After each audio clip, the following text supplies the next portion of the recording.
You wanted the best. You've got the best podcast. The hottest podcast in the world. The Chris Voss Show, the preeminent podcast with guests so smart you may experience serious brain bleed. The CEOs, authors, thought leaders, visionaries, and motivators. Get ready. Strap yourself in. Keep your hands, arms, and legs inside the vehicle at all times, because you're about to go on a monster education roller coaster with your brain. Now, here's your host, Chris Voss. Hi, folks. This is Voss here from thechrisvossshow.com. There you go, ladies and gentlemen. The Iron Lady shrill sings it. That means it makes it official. Welcome to the big show. For 16 years and over 2,000 episodes. 16 years this month in August of 2024. Wow, what a long journey it's been. Should I quit already? Nah, why not just keep going? Anyway, guys, we got to get to year 20. I think that's the new milestone. Anyway, guys, as always, for the show to your family, friends, and relatives, go to goodreads.com/Chris Voss, LinkedIn.com/Chris Voss, Chris Voss 1, the TikTokity, and all those crazy places on the internet. We're going to be talking to an amazing young lady today who helps empower professional women to overcome self-limiting beliefs that are holding them back from flourishing and leading balanced, happier, and more purposeful lives. May help some guys, too, when it really comes down to it, because human nature needs as much help as it can get. Today we have Raina Gandhi on the show with us today. She's the founder and CEO of Rising Tide Consulting, and she has over 2 decades of experience in baking, consulting, nonprofit, and higher education. She traded in a promising career in the financial industries, services industries, that is, to take an 11-year hiatus from the workforce to raise her daughters and serve as CEO of her growing household. When she relaunched her career, she experienced a path too often traveled by women, hidden internal and external barriers that impacted her career trajectory and advancement. Welcome to the show, Raina. How are you? I'm great. First, happy anniversary for your show. That's awesome. We should throw a birthday party. I think it's on the 19th or something. Oh, but someone had foresight 16 years ago. So welcome to the show. Give us your .coms. Where do you want people to find you on the interwebs? Sure. So my Instagram is rising.tide.consulting. My website is www.risingtideconsultingllc.com. And you can definitely find me on LinkedIn. I spend a good amount of time there. And that's Raina and Gandhi. LinkedIn is such a great place. That's where all the money's at, really, when it comes down to it. There's no money on Twitter. I don't know. Just throwing shade at Twitter. What can I say? I'm not even calling it right because I refuse to call it X. So there you go. So give us a 30,000 overview of what you do there at Rising Tide Consulting. Yeah, sure. Essentially, I help women who experience all different kinds of barriers, whether they're internal, like low confidence or imposter syndrome, or they're listening a little bit too much to that negative inner critic, so those kinds of internal barriers to external barriers, like not being able to self-advocate and negotiate their worth, or getting passed up for promotions, and really helping them better understand where a lot of that is coming from internally, and helping them work through a lot of that to make sure that they have great, fantastic careers if that's what they're looking to achieve. There you go. Women in negotiations, women-centered coaching, conflict resolution, imposter syndrome. A lot of people go through that. Women's empowerment. So tell us a little bit about yourself. How did you grow up? What was your journey through life? And how did you kind of end up down this way, in your words? Yeah, thanks. Thanks for asking. So I'm a first-generation American, which is a very big part of my identity. My parents, they immigrated from India in the late 1960s. I was born and brought up in New Jersey, and then I went to college in New York. After New York, I had my first job in investment banking, and I did that for a few years. Went to India for a year, did microfinance work there, came back, went into banking again, went for my MBA, went back into banking, and then my husband, I just got married, and he's in medicine, and he got accepted to a fellowship program in Tennessee. So we knew we were going to be in Memphis for a year, and then we knew we would be in Nashville for a year. And that's really when we decided that maybe it was time to build our family. And so instead of working for a year in New York and then a year in Memphis and then a year in Nashville, I thought, okay, maybe it made more sense for me to take the 2 years that I was going to be in Tennessee to raise I didn't know it then, but daughter.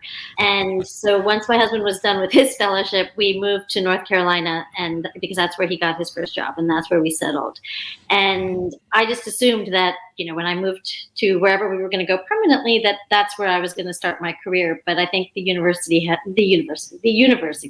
had other plans for our family. And after my husband's training, like I said, we moved to North Carolina, and then my second daughter was born about 5-6 months afterwards. So then I was home with my daughters for several more years.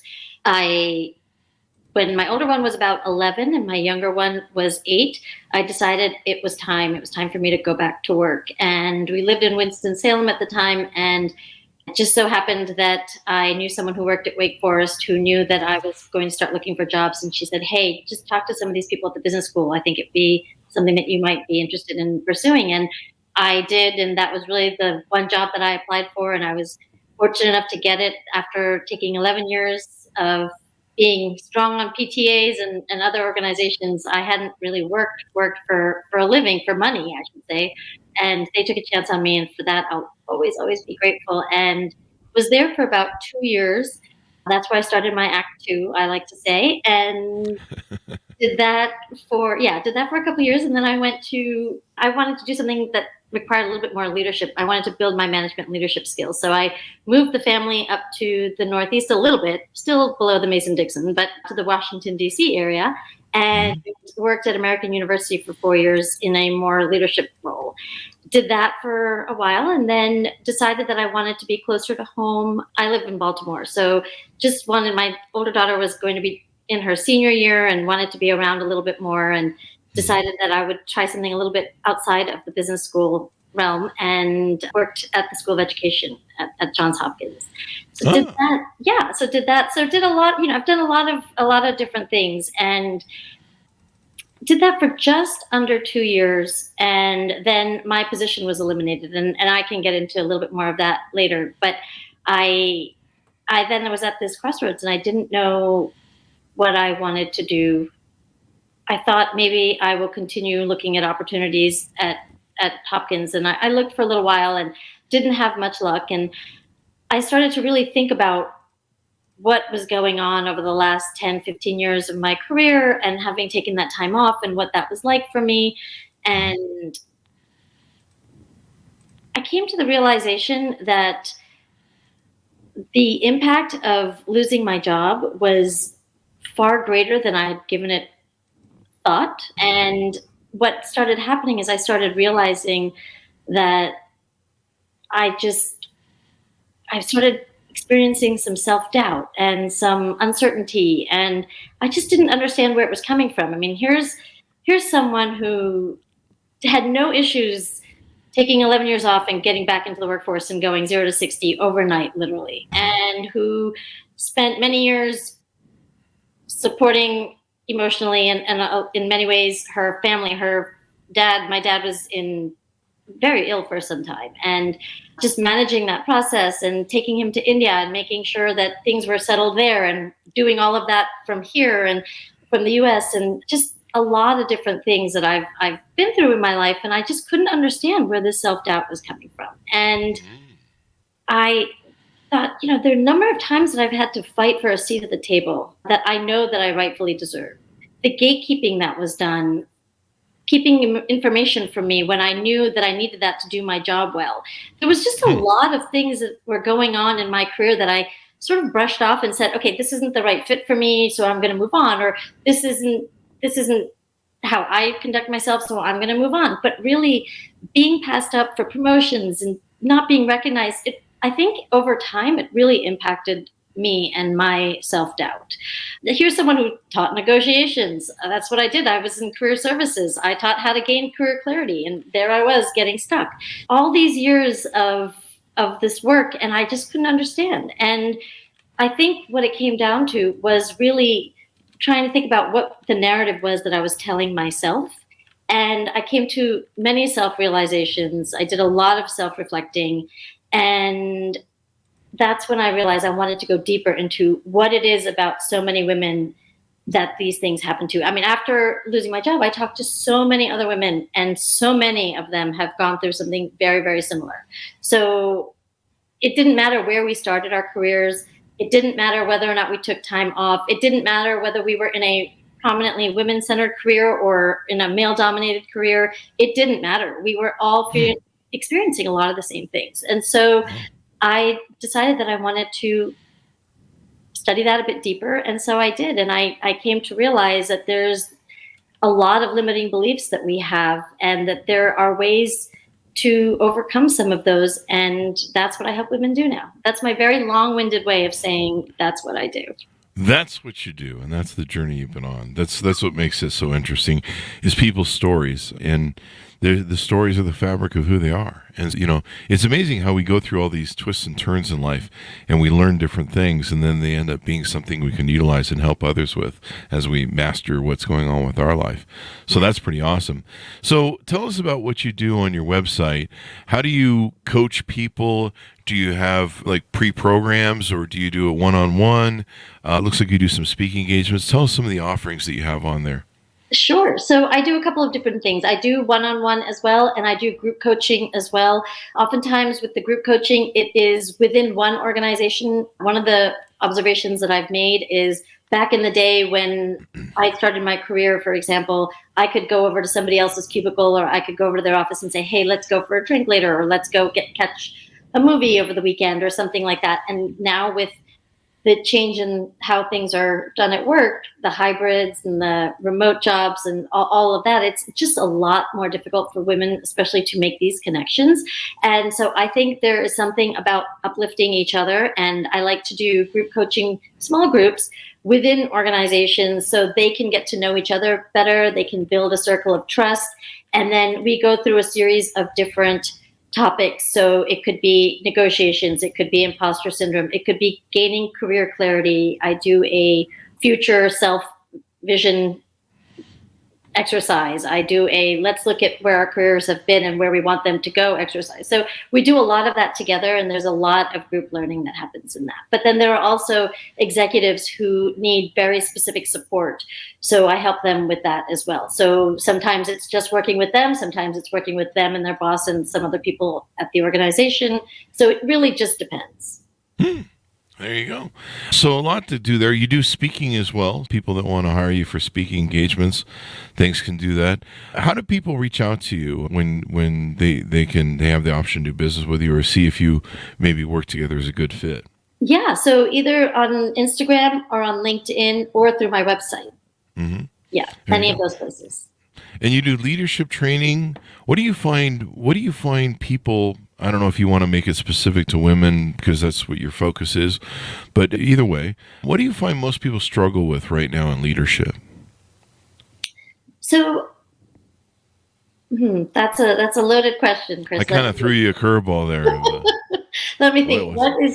I think a lot of it is a lack of self-reflection. I think a lot of times people think they come off a certain way, or that they're being really fair, or they've got it, but they don't actually have it. And they don't have anyone telling them that they don't have it because people are afraid. So I've seen a lot of lack of psychological safety in the workplace. And I think that leaders oftentimes have a really tough time building that. And it's very easy to destroy that, and it's very difficult to rebuild. And so a lot of times I have to sort of remind leaders, give them some tools and ways in which they can be a little bit more resourceful, and from within themselves use their own strengths to then take on better leadership in their organizations, really. There you go. I like the self-reflection comment that you make. A lot of people, when I ask them what their leadership style is, or some of the aspects of how they lead, they give me a blank. They're just like, I don't know. I just do whatever I do and it works, or it doesn't work. It doesn't work, and I'm trying to figure out why. Yeah, and I also think that, oftentimes when we think about leadership, we are being reactive, as opposed to being self-reflective and thinking, okay, what's going to make me the best leader that I can be, and where are my gaps? And the other thing that I think leaders don't often do very well is they don't build a team that fills their gaps, right? So we all have different strengths. And if you want to have a high functioning team, you have to learn to leverage those strengths in each person. And I think that can be very difficult at times because they're so busy trying to figure out some of the big picture things that they're really not thinking about their leadership and sharing a vision and making sure people feel bought into the vision and feel like they are part of that. All the things.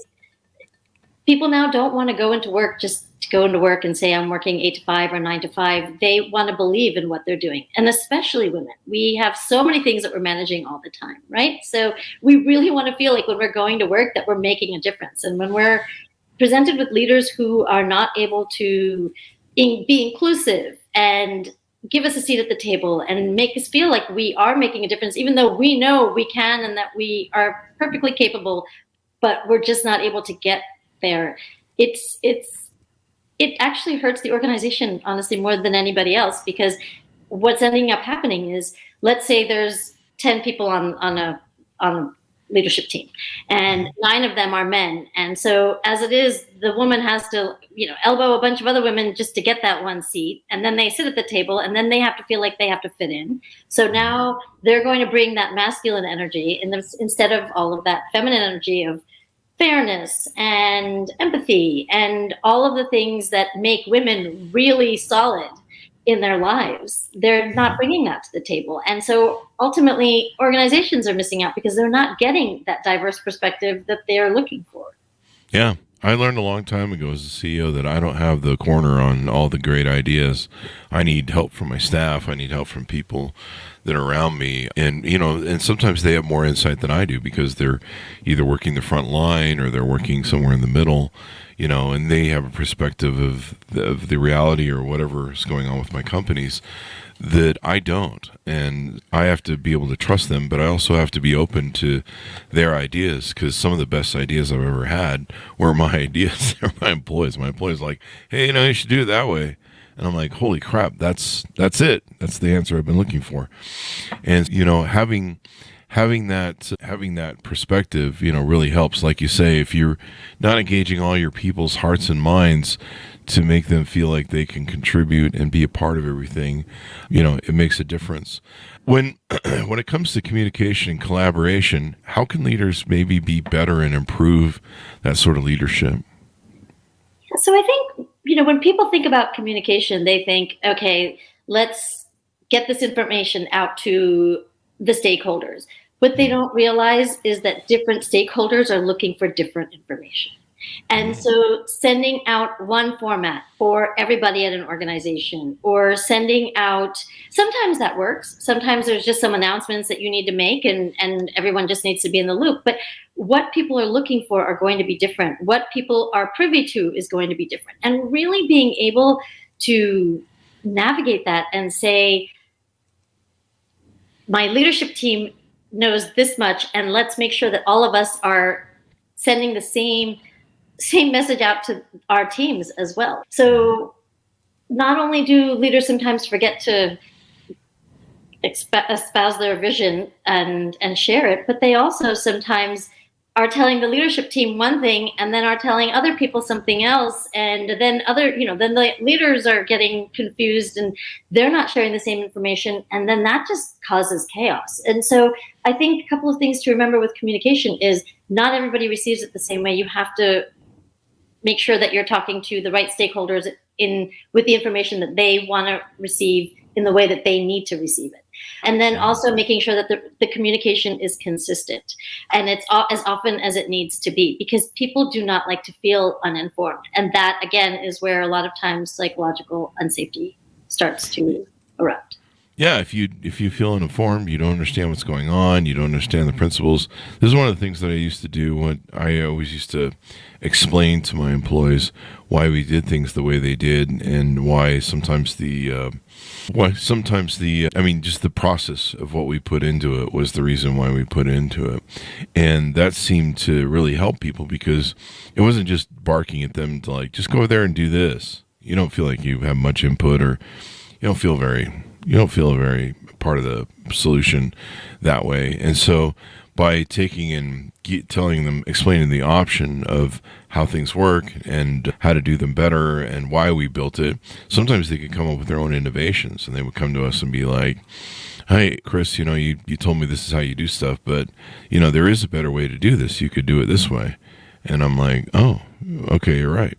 And so just empowering employees makes all the difference, really.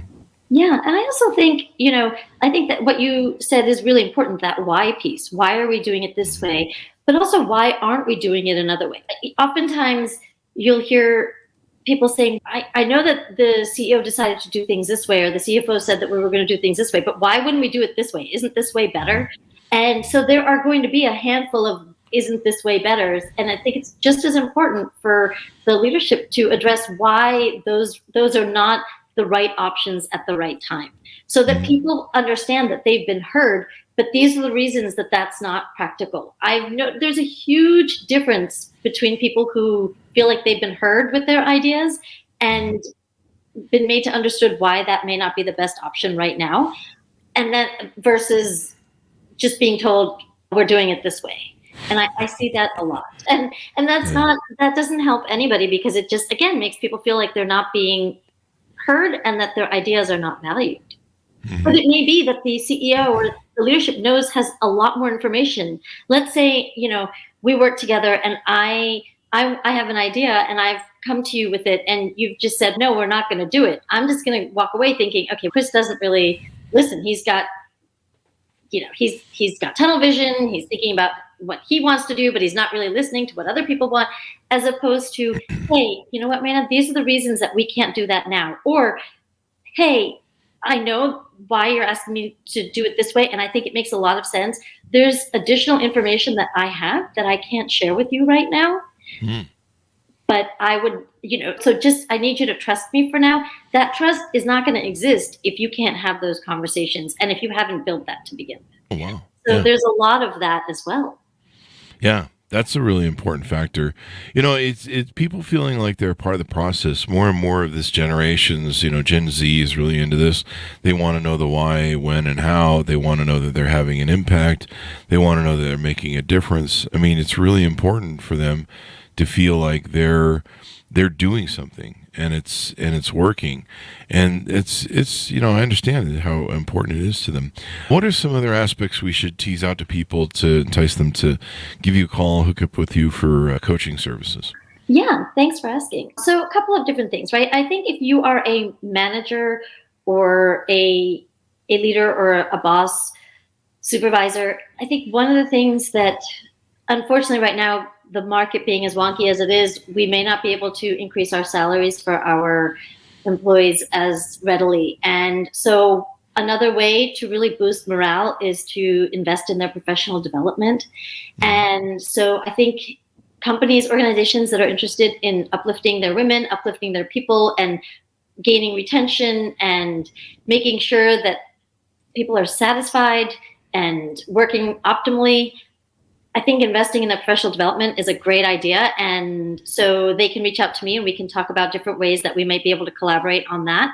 I think people who are individually struggling, if you think about the amount of time people spend in the office complaining to each other or just being negative because they're not understanding certain situations. If that amount of time was spent on doing the actual work, we'd be a lot more efficient and we'd probably get a lot more out of it. Our organizations would get a lot more out of it. There's nothing wrong with talking at the water cooler, but there's also a lot of, again, I feel like I keep bringing this word up, but there's a little bit less of psychological safety in counting on people who are in your organization and complaining to them and talking to them because you don't know what's being reported where and what's being discussed. Yeah. And so having someone from the outside who your employees can trust, that you can trust, and advocating for yourself to have someone who is like that is really important because, again, everyone wins. You're going to be a better leader if you have some direction from someone who's objective and who has been down this path. And your organization is going to be better off because you're going to be expending your energy on the things that are going to move the organization forward and impact the bottom line, as opposed to all the other that comes with the managing and the drama and all. The managing and the drama. That's what I miss, the drama. Not really. But yeah, there's always drama. What you can do? There's always drama. You can't avoid it, but how you respond to it is so important. There you go. I love that. How you respond to it makes all the difference. Raina, give us your .coms as we go out. Tell people where they can find you on the interwebs, and any final pitch to people to reach out to you. Yeah, sure. Thanks. It's www.risingtideconsultingllc.com. I'm working on my website a little bit, so you can definitely reach out to me from there. But if you'd like to, you can reach out to me on LinkedIn as well.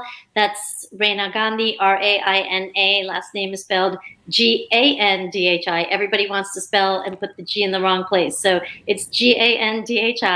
And then my Instagram is rising.tide.consulting. There you and go. I'd love to hear from you. Together, I think that we can really impact morale and retention and help everyone feel really satisfied with their careers. There you go. Tap into those resources. You're paying for them already, so you might as well utilize them. That's right. Imagine, you know what, Chris? Imagine if you're spending $5,000-$10,000 for someone to go to a conference for 3 days with the travel and everything else. The things that they're going to get are networking in places like that, but they're not necessarily going to hone their managerial skills, their leadership skills. Mm-hmm. It's very different investment. Yeah, sometimes they're just off partying at the night parties. I know how that goes to CS. I don't know what you're talking about. I've never done that. Oh, yeah, no one's ever done that. Everyone just goes to the event and goes back to the hotel and goes to sleep. That's right. Of course, there's no partying in Vegas at all whatsoever. Absolutely not. So there you go. Thank you very much, Raina, for coming on the show. Thanks, Monis, for tuning in. Go to goodreads.com/Chris Voss, LinkedIn.com/Chris Voss, Chris Voss One, the TikTokity, and all those crazy places on the internet. Thanks for tuning in. Be good to each other. Stay safe. We'll see you next time. Thanks so much, Chris.